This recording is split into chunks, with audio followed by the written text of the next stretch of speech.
요즘 주유소 전광판에 비친 숫자들 정말 두려운 순간들 아닙니까? 매일 오늘 또 올랐네 하는 한숨이 절로 나옵니다. 그렇죠? 지금 전 세계가 온통 미국과 이란의 휴전 소식에 귀를 기울이고 있습니다. 일단 포성은 멈췄지만 과연 앞으로 2주가 지나면 완전한 종전으로 가게 될지 아니면 다시 전쟁의 불길 속으로 돌아갈지 모두가 그 시점을 고대하고 있습니다. 기름값이 오르고 물가가 오르고 내 차에 기름을 넣을 돈도 모자라니 상황이 점점 팍팍해지고 있는 요즘. 그러나 그 속에서 중동의 몇몇 나라들, 특히 사우디와 UAE 같은 중동의 심장부에서 한국을 향한 아주 충격적인 소문이 돌고 있다는 사실을 알고 계셨나요?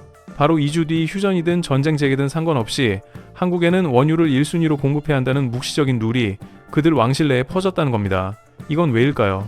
전 세계가 기름 한 방울에 목을 메고 있는 상황에서 왜 하필 대한민국이 우선순위에 올랐을까요? 바로 이 뒤에 숨겨진 대한민국의 놀라운 생존 전략과 강력한 저력들이 있기 때문입니다.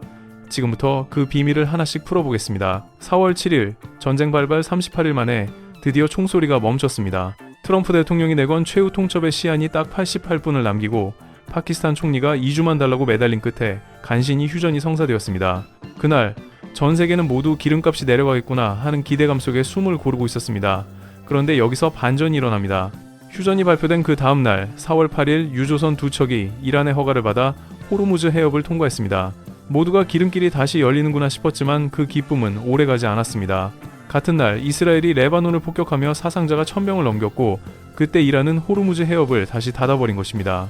해협은 다시 막히게 되었고 유조선은 통과할 수 없게 되었습니다. 기름값은 당연히 오르기 시작했고 이는 우리가 지금 겪고 있는 현실입니다. 현재 환율도 불안정하게 오르내리며 기름값은 계속 상승하고 있습니다. 우리가 수입하는 원유의 95%가 호르무즈 해협을 통과해야 하므로 그 길이 막히면 당연히 기름값이 뛰게 되죠. 이란이 심지어 통행료를 부과하기 시작했다는 사실 믿기 힘드시죠? 배 한 척당 200만 달러, 우리 돈으로 약 30억 원을 통행료로 받기 시작한 것입니다. 이란은 이 수익을 통해 매년 150조 원을 벌어들이고 있습니다. 그리고 이 비용은 결국 기름값에 반영되어 우리 주유소의 가격을 밀어 올리게 되는 거죠. 이 상황 속에서 전 세계는 기름 한 방울을 얻기 위해 발버둥치고 있고 우리는 그로 인해 연쇄적으로 물가 상승과 물류비 상승을 겪고 있습니다. 기름값이 오르면 택배비, 항공료, 외식비까지 줄줄이 따라붙습니다. 사실 이란은 이 상황을 통해 결국 기름값뿐만 아니라 중동의 경제 판도를 흔들고 있는 것입니다. 하지만 여러분 이게 전부가 아닙니다. 우리는 단순히 기름값 상승과 물가 상승에만 집중하고 있을 수 없습니다. 이란은 이제 호르무즈 해협을 통과하는 배들의 통행료를 부과하면서 중동의 경제 판도를 흔들고 있습니다. 그뿐만 아니라 이란은 자신들의 경제적 이익을 더욱 강화하려는 계획을 실행 중입니다. 이러한 상황 속에서 중동의 기름을 관리하는 것은 이제 단순히 경제적 문제가 아니라 국가들의 생존 문제로까지 이어지고 있다는 사실을 깨달아야 합니다. 이런 상황에서 한국이 왜 유독 중동 왕실들로부터 원유를 우선 공급받을 수 있게 되었을까요? 그 비밀은 단지 과거의 의리나 신뢰 때문만은 아닙니다. 이란과 사우디아라비아 같은 중동 국가들이 한국을 선택한 이유는 오늘날의 절박한 현실과 밀접하게 연결되어 있습니다.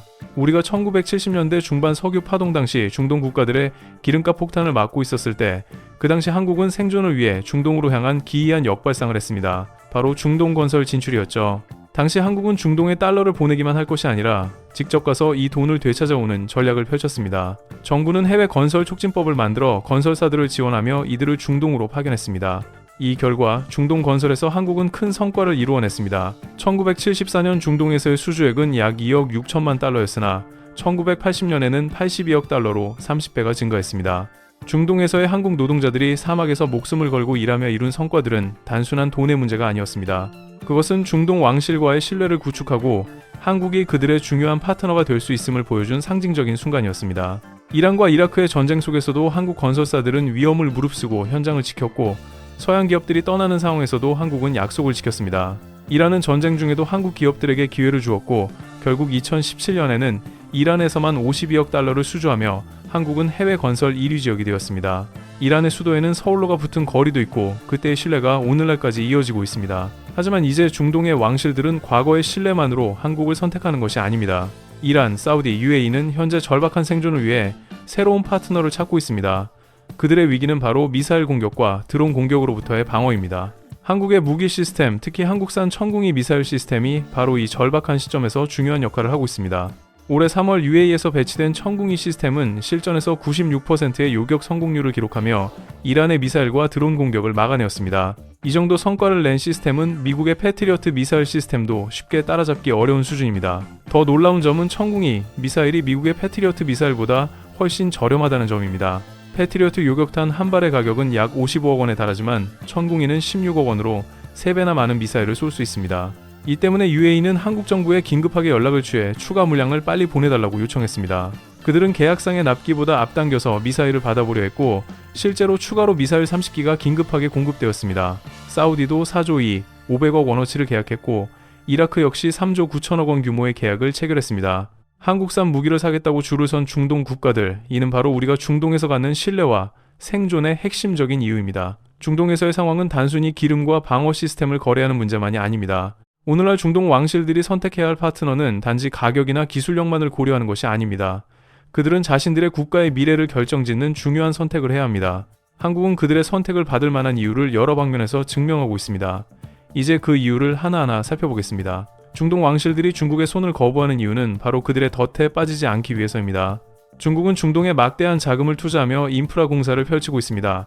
도로와 항구, 철도는 물론이고 에너지와 통신망까지 겉보기에는 매우 매력적인 거래입니다. 중국은 가격 면에서 매우 경쟁력이 있지만 그들의 방식은 다른 나라들이 잘 알고 있습니다. 중국은 돈을 빌려주고 건설을 해주고 그 대가로 무기나 중요한 인프라를 지배하려는 의도를 숨기지 않습니다.